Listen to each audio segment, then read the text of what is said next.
1 কোটি তরুণ তরুণীকে ইন্টার্নশিপের সুযোগ 500 শীর্ষস্থানীয় সংস্থায়। বাজেটে নতুন ঘোষণা। বাজেটে নতুন প্রকল্পের কথা ঘোষণা করলেন অর্থমন্ত্রী নির্মলা সীতারামন।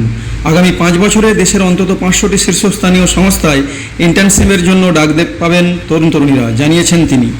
দেশের 1 কোটি তরুণ তরুণীকে ইন্টার্নশিপের সুযোগ দেওয়া হবে বিভিন্ন শীর্ষস্থানীয় সংস্থায়। বাজেটে নতুন প্রকল্পের কথা ঘোষণা করলেন অর্থমন্ত্রী নির্মলা সীতারামন। আগামী 5 বছরে দেশের অন্তত 500টি শীর্ষস্থানীয় সংস্থায় ইন্টার্নশিপের জন্য ডাক পাবেন তরুণ তরুণীরা, জানিয়েছেন তিনি।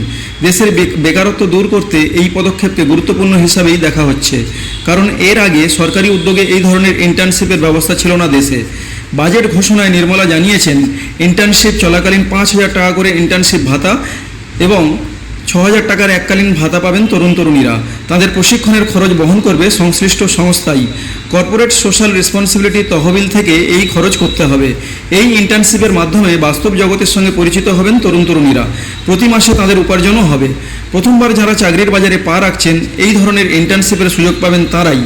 মঙ্গলবার দেশের বাজেট ঘোষণা করতে গিয়ে 9টি মূল অগ্রাধিকারের কথা জানিয়েছেন অর্থমন্ত্রী। তার মধ্যে অন্যতম বেকারত্ব দূরীকরণ। দেশের তরুণ প্রজন্মের জন্য চাকরির সুযোগ বৃদ্ধি করে অর্থনীতির উন্নয়নের সিদ্ধান্ত নেওয়া হয়েছে। এছাড়াও বাজেটে প্রাধান্য পেয়েছে নগরোন্নয়ন, শক্তির নিরাপত্তা, পরিকাঠামোর মতো দিকগুলি।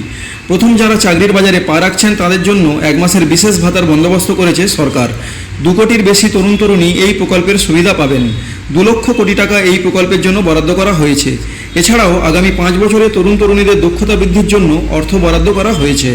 20 লক্ষ তরুণ কর্মচারী এর সুবিধা পাবেন।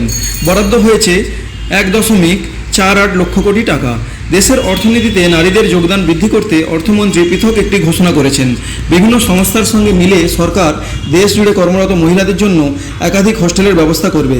এতে মহিলাদের চাকরিতে যোগদানের সুবিধা, কর্মক্ষেত্রে সক্রিয় অংশগ্রহণ আরও বাড়বে বলে মনে করা হচ্ছে।